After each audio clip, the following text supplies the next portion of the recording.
Bonjour à tous, bienvenue pour cette nouvelle vidéo sur le thème comment sécuriser son PC. A tout de suite.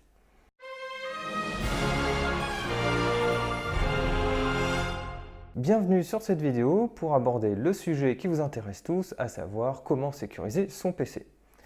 Alors tout d'abord, petit préambule, la question pourquoi sécuriser son PC me semble même plus importante, car souvent je rencontre des personnes qui me disent oui mais moi de toute façon je n'ai pas besoin de sécuriser mon PC, j'ai aucune donnée confidentielle, mon PC ne vaut rien, il n'intéresse personne et puis je ne suis personne par rapport à une entreprise donc je crains rien, je n'ai pas besoin de faire grand chose. Oui, mais non, en fait ça ne se passe pas comme ça dans la réalité. Car les motivations du pirate sont multiples et vont au-delà de ce que vous pouvez imaginer. Tout bonnement, sur votre ordinateur, si vous êtes persuadé qu'il n'y a aucune donnée confidentielle, aucune donnée privée, aucune donnée intéressante ou financière, le simple fait que vous ayez un ordinateur, du stockage, un disque dur, une ligne internet, donc une bande passante utilisable, cela intéresse le criminel. En effet, le criminel ne va pas attaquer directement une entreprise ou un autre particulier, il va préférer passer par des serveurs relais, des rebonds, des tremplins si vous préférez. Donc pour un criminel, le fait d'infecter votre ordinateur va lui permettre de s'en servir comme relais pour ensuite attaquer d'autres cibles. Donc vous servez de paravent en quelque sorte, et juste le fait que votre PC existe et du stockage et une ligne internet, c'est déjà une ressource de grande valeur pour un criminel. Après, s'il y a des données confidentielles, personnelles, financières, des comptes bancaires ou autres, c'est du bonus, ça se revend aussi, le criminel ne sera pas contre. Mais même si vous n'avez rien à cacher, vous n'avez rien de confidentiel, vous pouvez, à votre insu, attaquer des entreprises. Alors comment cela se passe? Très simplement, le pirate va infecter votre ordinateur. Ensuite, une fois votre ordinateur infecté, le pirate, on a le contrôle à distance. Il peut donc soit lui donner des ordres comme attaquer certaines cibles, certaines entreprises, soit le pirate peut stocker des données sur votre ordinateur. Évidemment, on va penser à des données illégales qu'on ne peut pas stocker chez un hébergeur classique. Donc, même si vous n'avez rien, vous pouvez être ciblé. Votre poste et votre ligne internet ont de la valeur. Donc à partir de là, une fois que vous avez compris que votre poste peut être utilisé à votre insu pour attaquer d'autres entreprises, vous comprenez tout de suite beaucoup mieux pourquoi vous avez un intérêt personnel à vous sécuriser. Cette question-là étant vue, passons maintenant à la question principale qui est comment je me sécurise? Alors pour se sécuriser, il n'y a pas besoin de réinventer la roue, il y a plein de choses connues que je vais vous résumer en allant droit à l'essentiel. Donc je ne vais pas tout vous dire car je ne veux pas faire une vidéo d'1 heure, mais je vais vous donner les points principaux. Alors premier point, il faut avoir un Windows récent. Je pars du principe que vous utilisez Windows sur votre ordinateur. Il vous faut un Windows qui est supporté par Microsoft. Donc si vous avez un Windows XP, gros point rouge, vous pouvez changer de Windows. Si vous avez un Windows 7, au moment où je tourne cette vidéo, Windows 7 est encore supporté par Microsoft, mais il existe des systèmes d'exploitation Microsoft plus à jour comme Windows 8, voire Windows 10 que je recommande.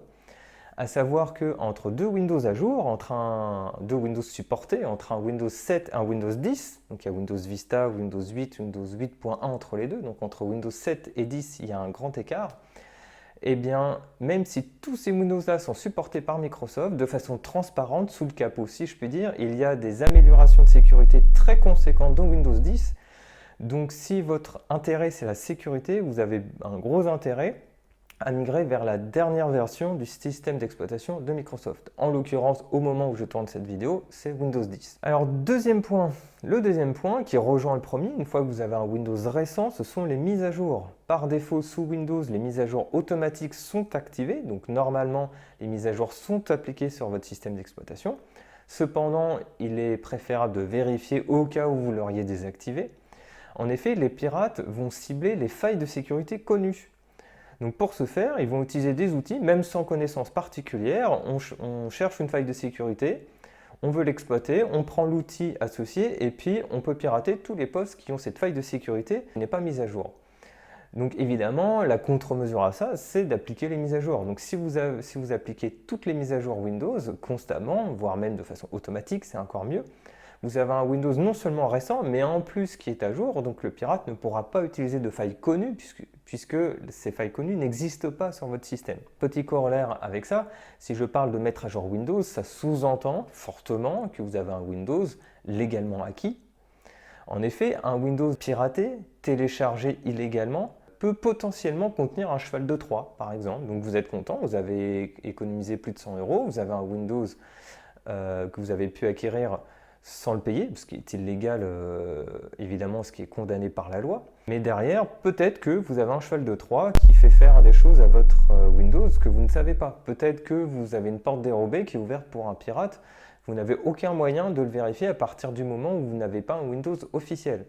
Donc si on parle de sécurité, pour avoir de bonnes fondations de sécurité, certes, il faut appliquer les mises à jour, mais il faut avant tout avoir un Windows récent, à jour, sans virus fourni de base. Sinon, vos fondations sont évidemment mauvaises. Vous ne pouvez pas parler de sécurité si vous n'avez pas de bonnes fondations. Une fois que ces deux points-là sont respectés, il va falloir rajouter le troisième point, qui est d'avoir un antivirus performant. Alors c'est un grand sujet, un grand débat, je ferai une vidéo séparée probablement sur ce sujet-là. Vu que je souhaite aller droit à l'essentiel, je vais juste vous donner deux exemples. Je peux vous conseiller deux antivirus différents. Alors je ne suis aucunement associé à ces entreprises-là. Je ne suis pas sponsorisé, je ne vends pas ces produits-là, je n'ai aucun argent à gagner à vous donner les deux exemples que je vais vous donner. Et les deux exemples que je vais vous donner, ce sont Kaspersky Internet Security ou Bitdefender Internet Security.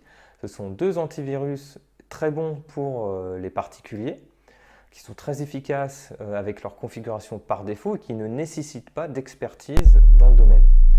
Si votre but est de payer le moins cher possible, allez plutôt vers Bitdefender, qui est plus abordable.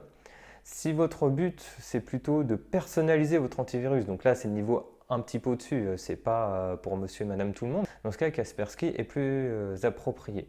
Si vous n'avez aucun choix particulier, vous souhaitez simplement un antivirus efficace, ce sont deux bonnes références auxquelles vous pouvez faire confiance les yeux fermés. Alors ensuite, on peut se demander, mais oui, mais moi j'utilise déjà un antivirus, il est gratuit. Alors, il y a certains sites sérieux qui font des tests tous les mois et qui montrent que certes, certains antivirus gratuits font presque aussi bien que les payants, parfois à 1% près. Vous allez me dire, bah oui, mais 1% c'est rien, je prends un antivirus gratuit, au moins je ne paye pas, puis j'ai une protection équivalente. Sauf que ce n'est pas totalement vrai selon moi, selon mon expérience, voilà, vous n'êtes pas obligé d'être d'accord, mais selon moi, un antivirus qui fait 98% ou même 98,1% par rapport à un autre qui fait 99%, 1% c'est énorme. Il y a des millions de virus dans la nature, 1% de virus non détectés sur ces millions de virus, c'est absolument faramineux.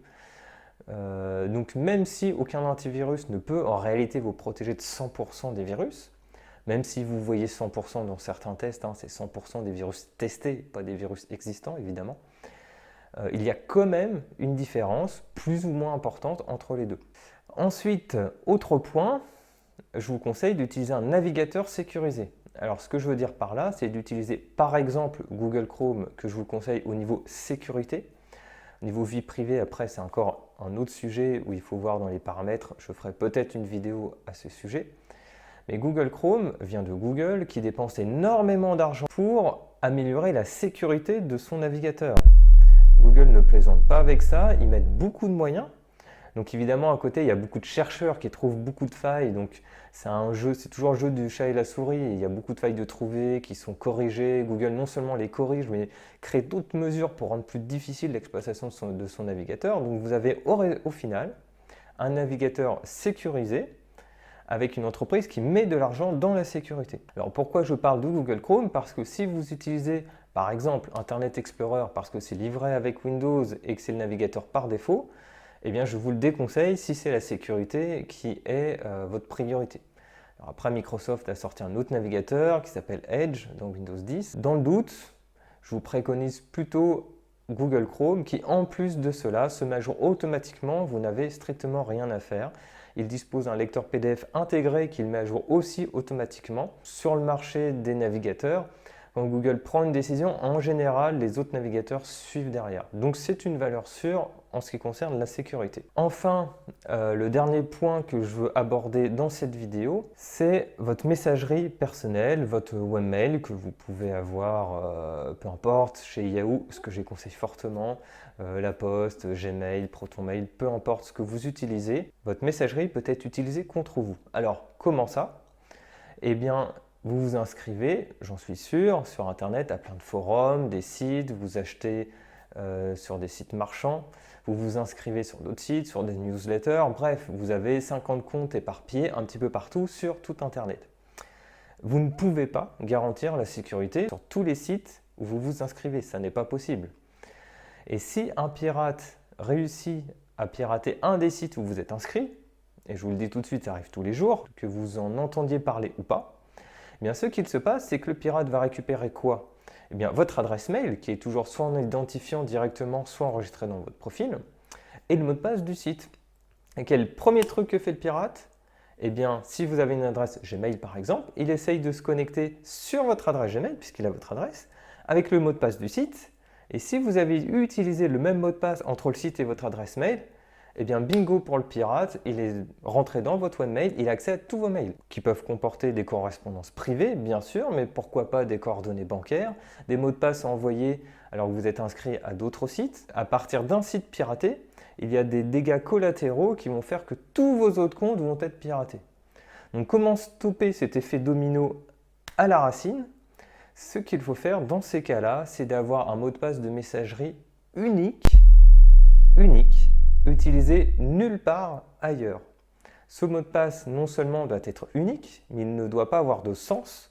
Donc évitez de mettre le prénom de vos enfants, de vos animaux, des dates de naissance, des lieux de vacances ou des noms de villes. Tout ce qu'on peut trouver dans un dictionnaire est à proscrire.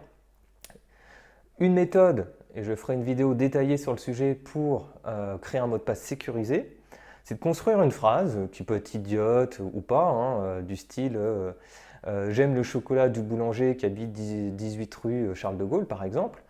Eh bien vous prenez la première lettre de chaque mot et ça vous fait un mot de passe. Donc vous pouvez mettre une lettre en majuscule, le nom de la rue, ça vous fait des chiffres.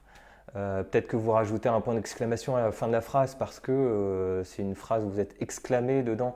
Donc vous avez un mot de passe complet qui fait plus de 8 caractères, qui a des minuscules, des majuscules, des chiffres et des caractères spéciaux. Et tout ça avec une simple phrase facile à mémoriser. C'est un exemple. Donc si vous respectez tous les points énumérés dans cette vidéo, vous savez pourquoi vous devez vous sécuriser. Vous savez que vous devez avoir un Windows récent et à jour. Vous savez que vous pouvez utiliser un navigateur sécurisé, que vous pouvez avoir un antivirus performant. Et juste avec ça, juste avec cette base qui est très loin d'être tout ce qu'on peut faire en sécurité informatique, eh bien avec cette base, vous faites peu d'efforts et vous avez une grande sécurité. Il n'y a pas forcément beaucoup à faire pour être bien sécurisé. Avec peu, on peut faire beaucoup. Et donc si vous mettez de la valeur sur ces quelques points qui ne demandent pas forcément énormément d'investissement financier, qui ne demandent pas forcément beaucoup de temps, eh bien vous pouvez atteindre un niveau de sécurité digne des professionnels sans avoir fait énormément. Voilà, j'espère qu'en suivant ces conseils simples, vous pourrez vous sécuriser facilement et à moindre coût.